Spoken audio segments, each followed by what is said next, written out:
Welcome back, everyone. Whether you've seen her on The Blaze or on your Facebook feed, Tomi Lahren is one of the hottest rising stars in conservative media and social media right now. So everyone, please welcome Tomi Lahren. Tomi, welcome. You flew in from Dallas just for the occasion. So, wow, you're 24 years old. You are just a rock star in the conservative community right now. But your social media following, you have 4.3 million followers on social media. Each of your videos are viewed an average of 5 million times. Why do you think you've resonated with so many people? I think, in large part, I represent middle America. So you've got the two coasts, and those individuals seem to kind of just talk to each other. Yeah. And then you've got all of middle America right there that's dying to have a voice. They don't really feel like they have one. They're not represented, beyond their communities. So I think they watch me and they say, well, she speaks like I do. She thinks like I do. She seems to maybe get it like I do, and I think that's why it's resonated. And also, I do something very different. There's not a whole lot of young conservative women out there. And so I provide that for a lot of young women. They don't have that. Yeah, you told me in the commercial break that you always knew that this is what you wanted to do, but you're just 24. Do you feel like people discredit you because you're so young? They do, but then I remind them that I'm sitting at the table with folks that are far older than me, and I'm here at 24, so I'm doing something right. Something that I'm doing is working. Now, Tomi, far older, please, let's not date us. Not you, ladies. Okay. Talk about Bill Maher. Okay, good. Sarah, you're only 25, so I mean, come on. Yeah. Like, I just started to feel old. Let's dial that back. Personally. Yeah. But let's talk about your voice, and let's talk about some hot topics, because that's what we do here. President Trump's travel ban 2.0, because this is the second one, was blocked earlier this week. 6 federal judges now have said that it's unconstitutional. But you support his plan. Are all those judges wrong? I believe so. I don't believe it's unconstitutional. They're going with the Establishment Clause, but I think folks fail to also remember that the Establishment Clause in the Constitution doesn't cover non-citizens, A, and B, he is under his, and I think you can maybe attest to this as well, it is under his jurisdiction to be able to do this. He is able... But didn't he shoot himself in the foot when he said a Muslim ban? Come on. But this isn't a Muslim ban. This isn't a Muslim ban. Well, no, unless all the Muslims in the world have been able to pack themselves into 6 countries, this is not a Muslim ban. For a Muslim ban, India would be included. It's a high Muslim population. So, to me, this isn't a Muslim ban. Does it bother you that he leaves out, like, Saudi Arabia, where he has a business? No, I agree. Egypt, I definitely think Saudi Arabia should be included. I do. I agree with you there, Joy. That's maybe one of the points we can have agreement on. I think Saudi Arabia. Can we celebrate right there? A little kumbaya. To her point, though, I think part of the issue for me was that his rhetoric during the campaign, when you say stuff during a campaign like, you want to ban all Muslims, or you use this broad terminology, then when you go to introduce policy, I happen to support this 2.0 as well, but when you institute policy that maybe doesn't do that, people look and say, well, what was the intent of this policy looking back? If you said X, Y, and Z over here, why are we not to believe that now this policy is intended to, in fact, ban Muslims, which you said? Is that not his biggest issue?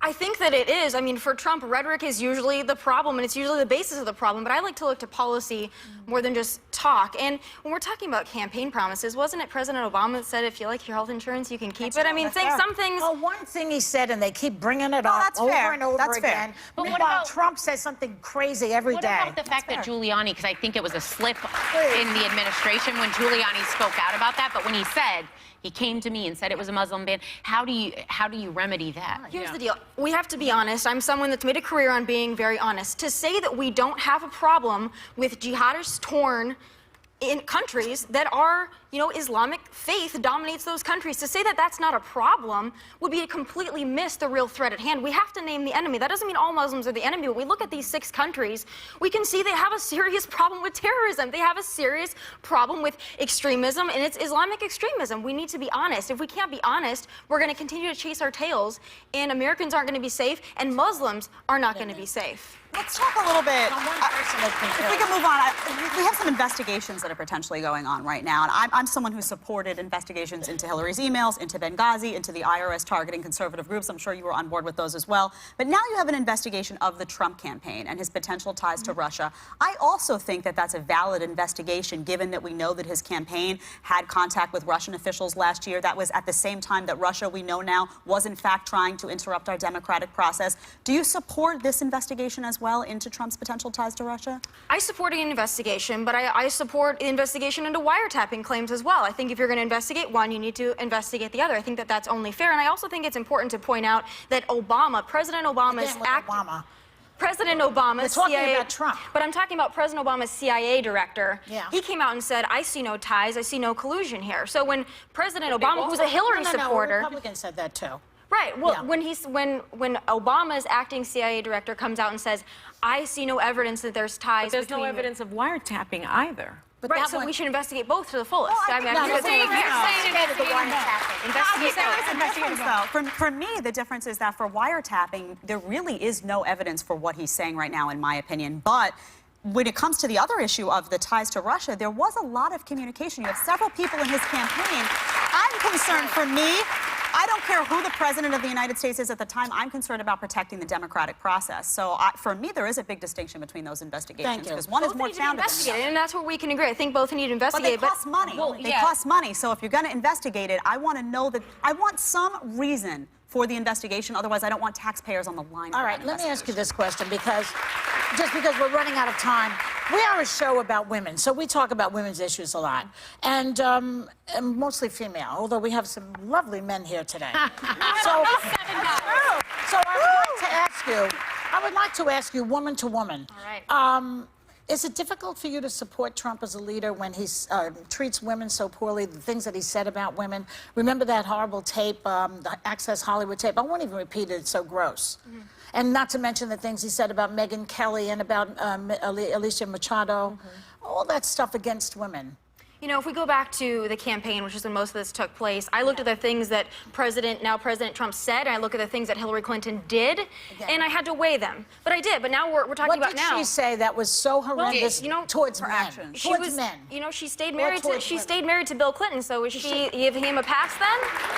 But beyond that, Would that be seen as a sign of strength to pursue through the vow of marriage? Tommy, don't you believe in love? Of course I do, but I want to get to your question because this whole Trump is anti-woman thing, I just don't buy it because if he was so anti-woman, why did he select a female to run his campaign? If Kellyanne Conway had been a Democrat, you all at this table would have been applauding her, singing her praises. So if he doesn't like women, he's anti-woman. I don't think he would have selected a woman to That's like run saying his all my campaign. best friends are Jewish and being an anti-Semite. It has nothing to do with He one trusts person. women, No, though. I think there's something to say. You're putting your money where your mouth is. I'm putting your money where your mouth So is. his rhetoric doesn't bother you. But let me ask you this. You call yourself a conservative Republican and a constitutional conservative, but you also consider yourself pro-choice, which is interesting to me because 68% of conservative Republicans think that abortion should be illegal across the board.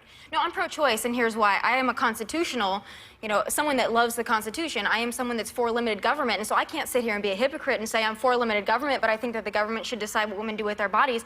I can sit here and say that as a Republican, and I can say, you know what, I'm for limited government, so stay out of my guns, and you can stay out of my body as well. So I think it's... You need to go out and speak to women about that. I do Speak every to day. Republican women. I do every day. And I get a lot of attacks That's from good. conservative women as well. I think it's That's unusual. equal hate from all sides for me. You don't have any problems with Tommy, I told you that we wouldn't bite. Everybody, give it up for Tomi Lahren. We don't bite.